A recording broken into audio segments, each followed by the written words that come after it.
Greetings one and all, and welcome to my submission for the Humans of the Sims Community Victorian Shell Challenge. I am so excited to share this with you. As you know, my channel is all about vintage and historical content, and building opulent Victorian homes has always been a passion of mine. In this particular challenge, I had a budget to adhere to of 159,000 simoleons. That was a bit of a challenge, but we came in just under at 158,964. Phew!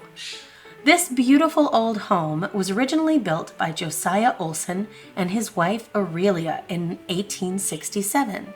They lived in it together for 57 years. After Josiah's passing, Aurelia decided to leave the house to their niece, Ophelia, in her last will and testament. Aurelia lived there for an additional 12 years, making some changes to the home in the Edwardian period, such as removing the heavy arsenic green wallpapers and adopting more modern tile in the kitchen and bathroom.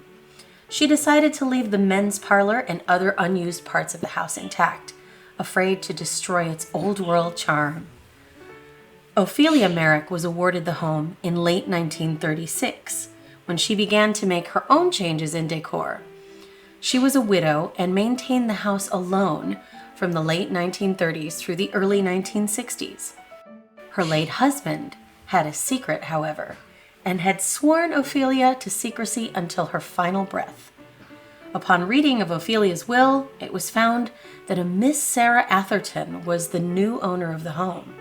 Who is Sarah Atherton, you may ask? Well, William Merrick, Ophelia's husband, had a son with a previous wife and had only ever told Ophelia.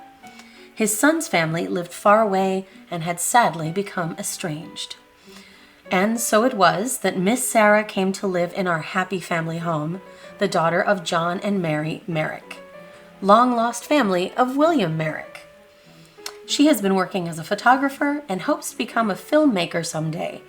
The basement of the home is cluttered with the details of her life as she begins a new chapter and decides what to do with such a large house and its gardens and chicken coops. Some items have already been removed or replaced, but no matter what she decides, the charm and history of the Olson homestead will always remain. Thank you guys for watching this submission video. It is a little bit lengthy, but I did want to capture every detail.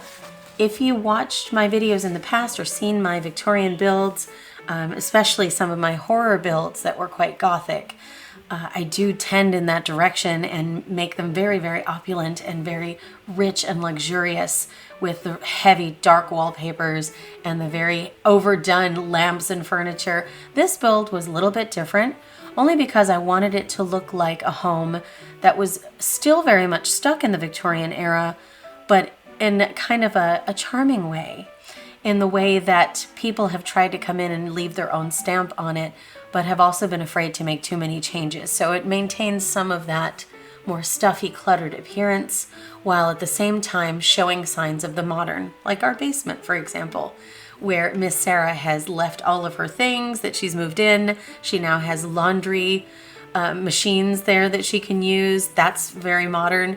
And of course, Christmas tree clutter for her business that she's got, work items, and other things that you'll notice. I also did not overdo some of the bedrooms, as I like to do with a lot of items, a lot of perfumes and fancy lamps. I try to keep it very simple for the challenge because I did want it to be more realistic. I wanted it to look like something you would find if you walked into a Victorian home in the 1960s, for example, when Sarah would have been living here.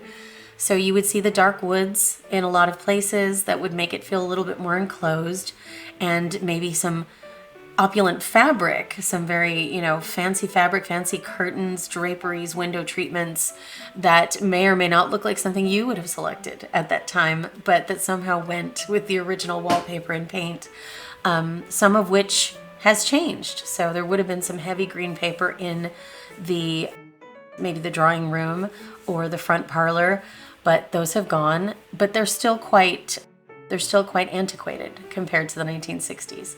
Here you see some very homely wallpaper, just very original to the house. possibly something that was done by the second owner. And the bedrooms, you can see, are a little bit stuffy, but not overdone, not overcluttered. Not a lot of living plants in the building, which is something that I do in most of my builds. I did want it to look like it had been somewhat renovated, but not to the point where, you know, it looked lived in yet. And it surely has not been lived in yet because she's just moving in. So we do have some of the things. Yes, you might ask, why does the electricity work? I can't answer that. I'm sure she hired an electrician at some point. So I like to keep a sense of humor about it. There's our beautiful bathroom that, of course, again, was renovated by Ophelia in the Edwardian era. Very Edwardian tile. In fact, I think it's called Edwardian tile in the Sims built and by. So there's that.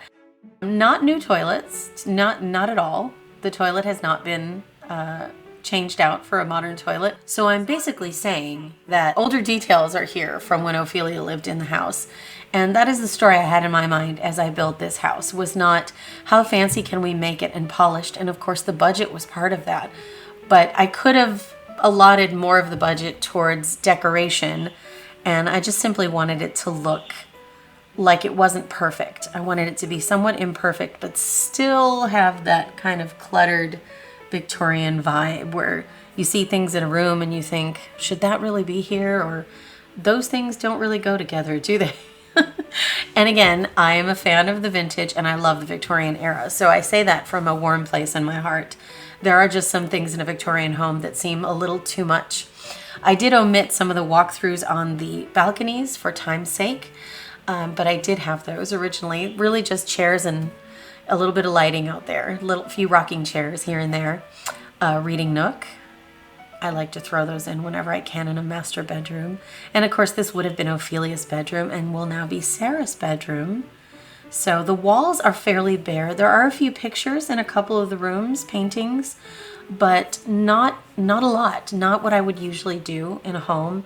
Again, just because I wanted it to look as though it was in transition. And also paintings are expensive in The Sims 4. So I didn't want to waste too much of the funds there when I was still building and developing even just the outdoors, which we'll get to in just a second. So let's see, we're just about done with the upstairs here. Yes, we are. Turn around. We're going to head back down the hallway. And I'm sorry if my cinematic camera skills are making anyone dizzy. I do my best.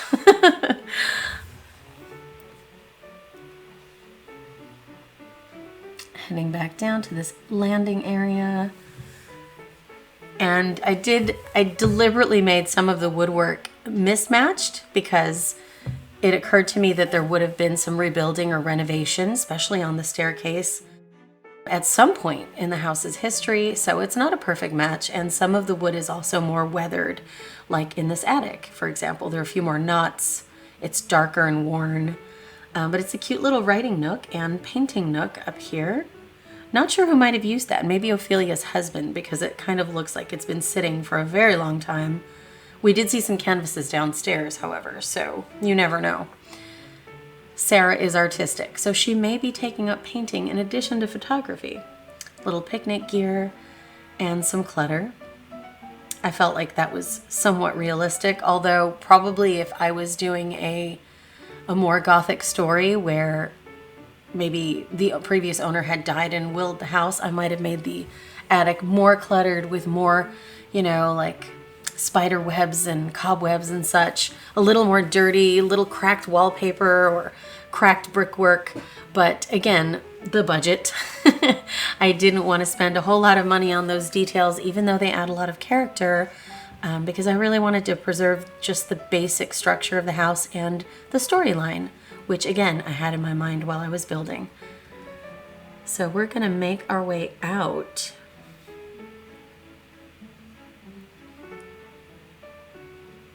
Slowly.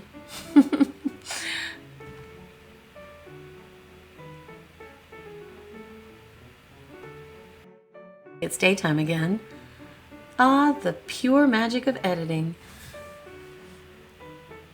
Our beautiful little pond. Have to have some swans, some mallards, some fireflies. And of course I had to represent my English garden in the front of the house. I did some funds for that.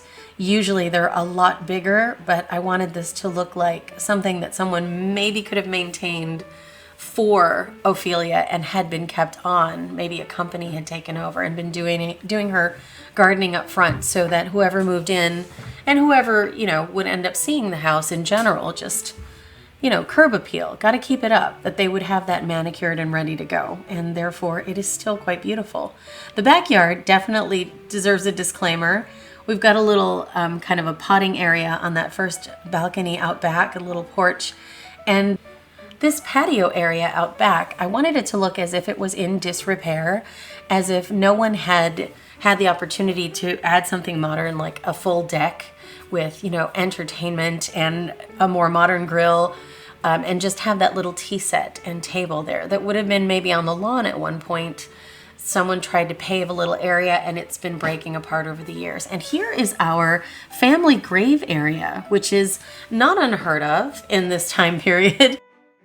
We won't speculate about whose graves they are, but it's a distinct possibility that it could have been Josiah and Aurelia buried over there, and maybe a family dog or a favorite pet chicken.